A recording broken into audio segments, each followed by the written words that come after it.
Hoje no Café Corporativo vamos falar a respeito do trabalho do futuro. O trabalho pós-pandemia, com tecnologia, com home office, sem home office, vai voltar, vai ser híbrido? Como é que vai ser? Aguarda um pouquinho, tem tudo isso aqui no Café Corporativo de hoje. Oferecimento Cuidare. Cuidamos de pessoas especiais sem perder a essência humana.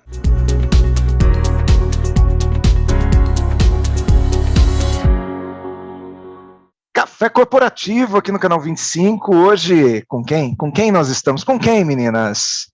Vânia Ferrari, descabelada como sempre, desbocada como nunca, e Ana Nogueira. Ah, que legal. E vamos falar sobre o quê?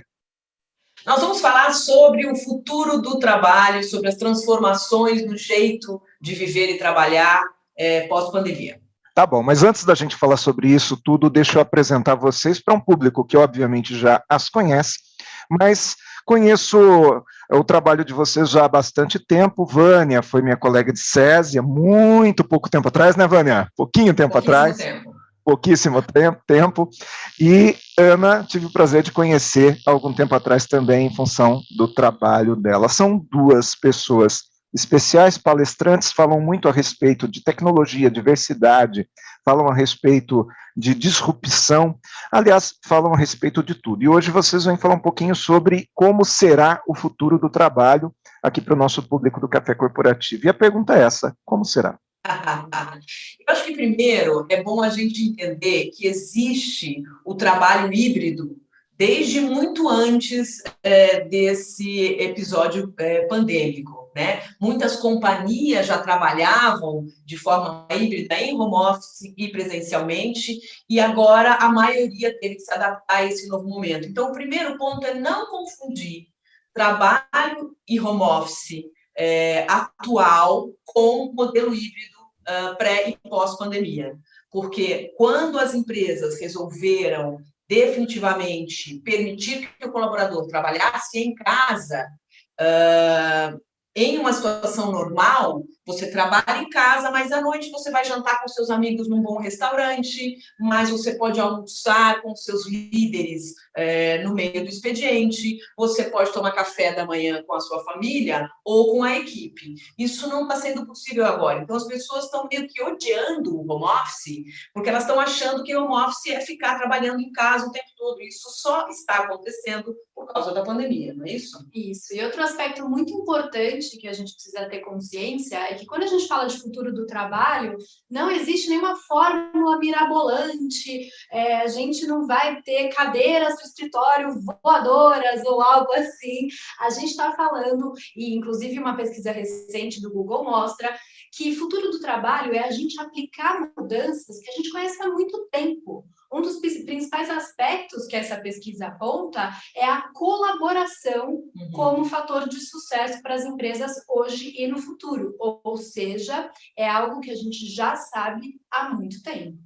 E o que eu percebo que vocês têm trazido para a gente é que essa mudança ela já poderia ter existido há mais tempo, né? Porque faz muito tempo que a gente percebe que nós temos tecnologia que permite o trabalho à distância, mas sempre houve um certo conservadorismo de alguma liderança que não permite que o colaborador saia debaixo das asas dele. Posso dizer isso? E talvez até completando de uma frase que eu ouvi, não sei se foi da Ana ou da Vânia, que as empresas que têm já uma tradição de trabalharem assim, elas saíram na frente. Estou certo? Certíssimo. As empresas tiveram 30% mais resultado, melhor resultado, quando já tinham no seu DNA a inovação. E quando a gente fala de inovação, a gente está falando de transformar processos, produtos e serviços de maneira relevante. Não é o criar algo novo por criar, é saber identificar, priorizar o que é mais relevante para o futuro do teu negócio e promover as transformações necessárias e dar autonomia para todos os colaboradores, independente do cargo, terem de fato, poderem praticar a inovação. Pois é, e leia-se como inovação, entenda-se por inovação, não a tecnologia, porque tecnologia é um pedaço da inovação. Mas a gente consegue inovar com os nossos processos e projetos. A gente consegue inovar no dia a dia da operação sem necessariamente implantar um sistema super sofisticado. E se eu puder citar a nós mesmas, eu vou dizer para você que nesse livrinho aqui, ó, Manual de um Gerente à Beira de um Ataque de Nervos, a gente fala sobre o ciclo de vida do colaborador e como as companhias, e sobretudo os líderes, têm que atuar nessa experiência do colaborador para criar essa mentalidade de inovação no trabalho. Né? Então, desde o processo de recrutamento e seleção, que há de ser diverso, há que atrair pessoas das mais diferentes raças, origens, orientações, culturas, enfim, times de futebol, religiões, além de trazer essas pessoas diversas, é fomentar nelas o desejo de fazer cada dia o dia de trabalho que seja divertido, produtivo, rentável, transformador. E isso a gente faz o tempo inteiro, né? Não só nesse momento novo do mundo, mas o tempo todo. Você fala em diversidade no momento que a gente está vivendo uma crise que, de certa forma, também interfere em relação à idade, né? A gente percebe que pessoas mais veteranas, no ano passado, ficaram mais reclusas do que as pessoas mais jovens. Agora a gente já percebeu que não é só o veterano que tem que ficar recluso, né? Aliás, o contrário, porque o veterano já vacinou, parece que o mundo inverteu. As empresas que trabalham diversidade, elas estão vencendo essa barreira também?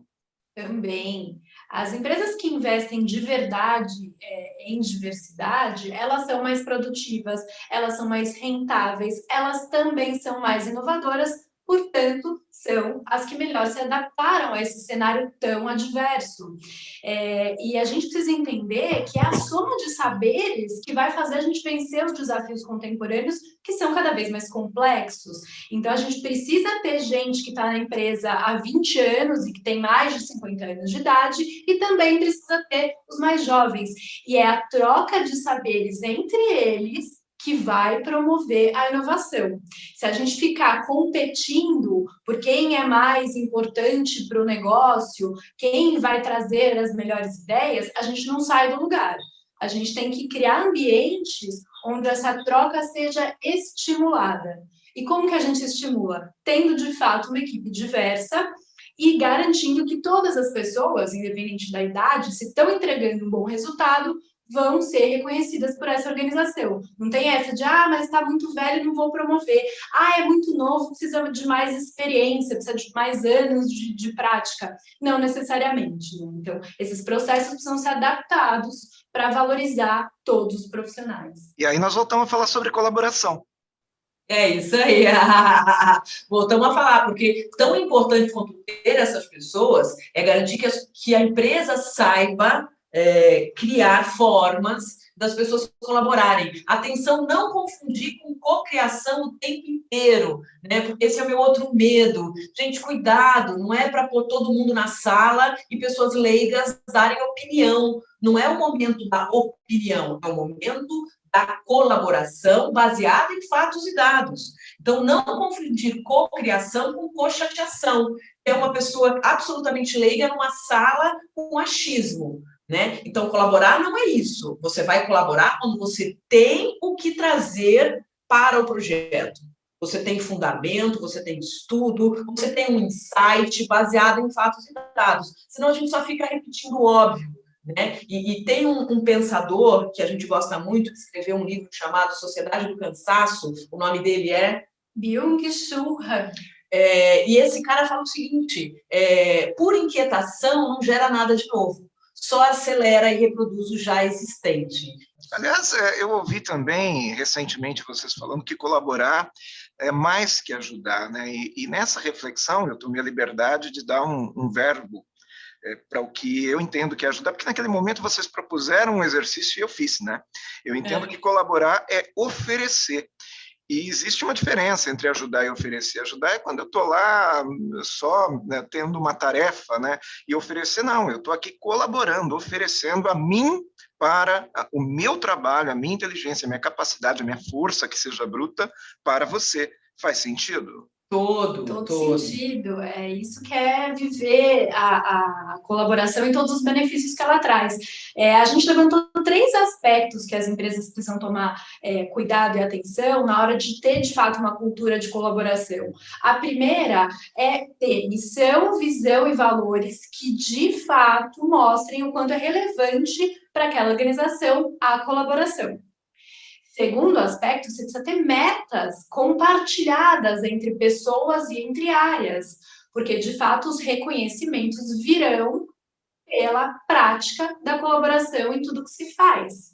E só em terceiro lugar vem a tecnologia. Minimamente precisa estar instaurada uma rede, uma estrutura que facilite a conversa entre pessoas, entre áreas, independente do local onde elas estão. Elas podem estar em países diferentes e trabalharem muito próximo, de maneira muito próxima. Então, esses aspectos precisam ser cuidados para a colaboração não virar só uma questão que, eu gostaria que fosse assim. Não, na prática, temos processos que garantem que aqui vai ser assim. Ana, eu vou interromper um pouquinho vocês para a gente fazer um intervalo, mas na volta eu vi que a Vânia ia falar e eu quero dar essa oportunidade, mas vocês quando falam em tecnologia em terceiro, vocês voltam a falar sobre cultura empresarial, então vamos para o segundo bloco falar sobre cultura empresarial, tá bom? Show!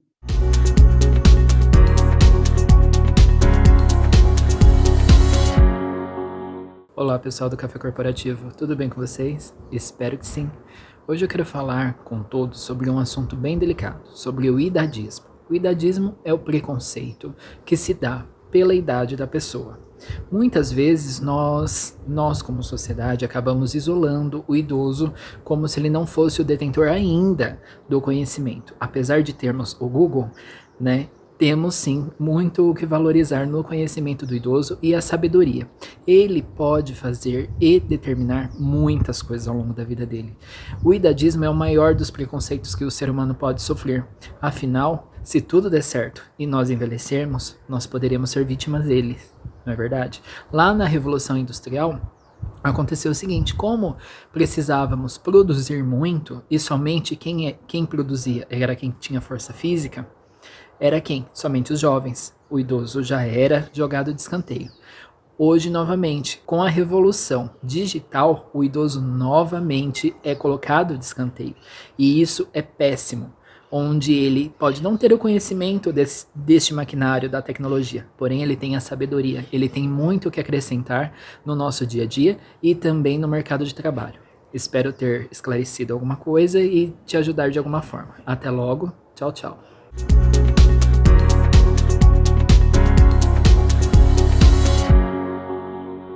Segundo bloco do Café Corporativo, hoje com Vânia Ferrari, grande Vânia Ferrari e Ana Nogueira. Muito obrigado novamente por estarem aqui. Eu já vou mudando de assunto, ou voltando ao assunto do primeiro bloco, onde nós falávamos a respeito de cultura organizacional, e a Ana e a Vânia, elas mostraram um ponto de vista em que primeiro vem a cultura, missão, visão e valores, como dizia a Ana, depois metas e, em terceiro lugar, a tecnologia. Ou seja, o que vocês querem dizer é que tecnologia é só uma ferramenta. Nós ainda estamos falando do ser humano como protagonista do mundo corporativo. É isso?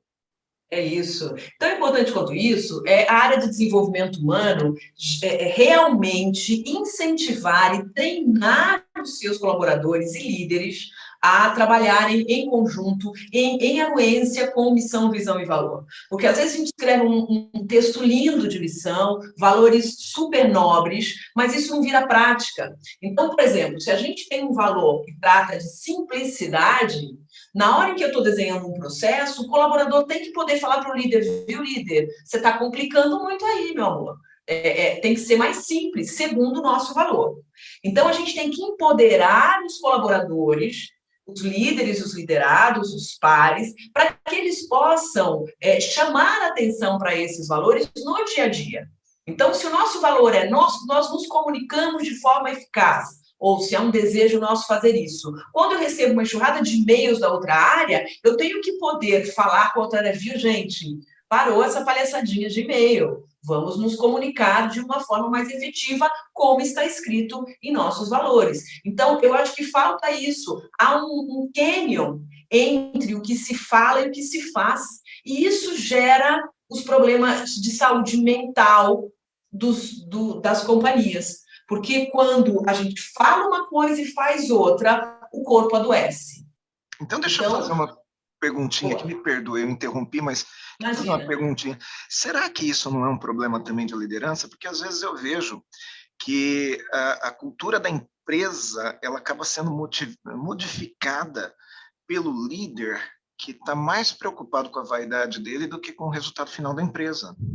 Exatamente. A gente costuma brincar que o líder adora o som da própria voz, né? E que tem muita dificuldade para ouvir os colaboradores. Então, a gente tem feito, inclusive, trabalhos no nosso canal no YouTube para ensinar esse líder a ser um líder irrepreensível. A gente fez até um vídeo sobre, que é um dos nossos vídeos mais vistos, sobre o líder inspirador.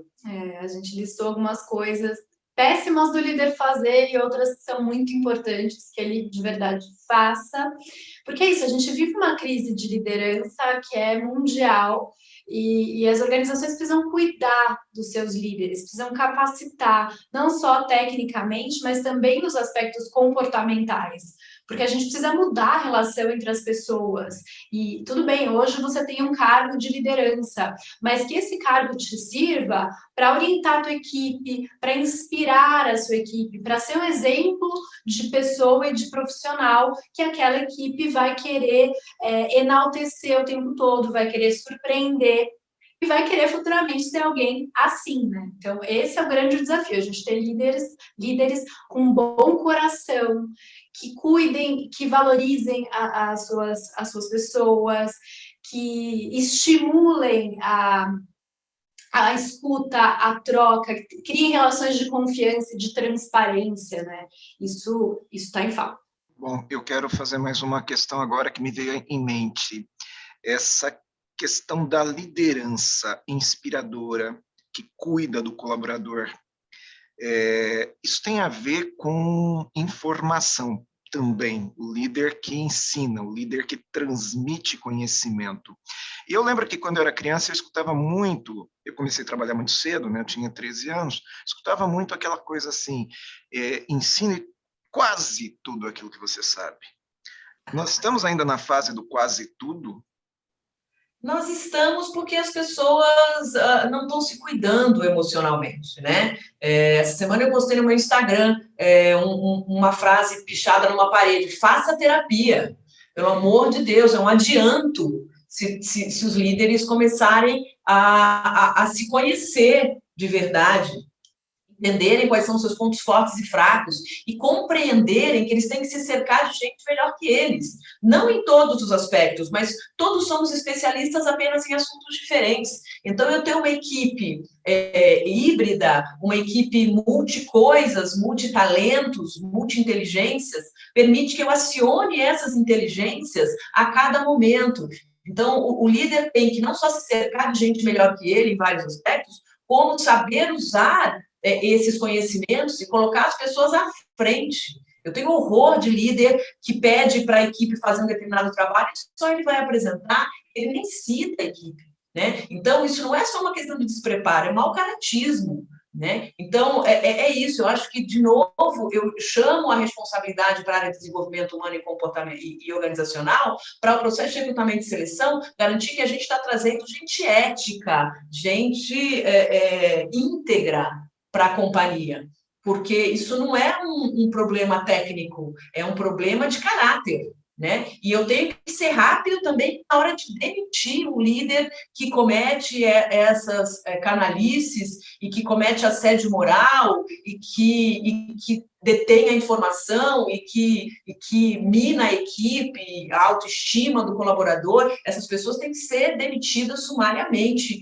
quando o RH os pega agindo dessa forma. Os RHs precisam de gente corajosa para questionar o status, para demitir diretor que está 30 anos na companhia fazendo coisa errada, para não se apegar ao tempo de casa, mas sim às pessoas mais aderentes aos valores da companhia. Precisa de coragem e empoderamento no RH para essas coisas acontecerem. Até porque RH cuida de gente, né? É relacionamento humano e não relacionamento burocrático, de cargos ou de quem manda mais, né? Faz todo sentido o que vocês estão falando. A gente vai fazer mais um intervalinho aqui, porque eu vou até antecipar um pouquinho agora, então, o nosso intervalo, para a gente entrar num assunto final aqui que talvez demore um pouquinho mais. Mais um instantinho aí.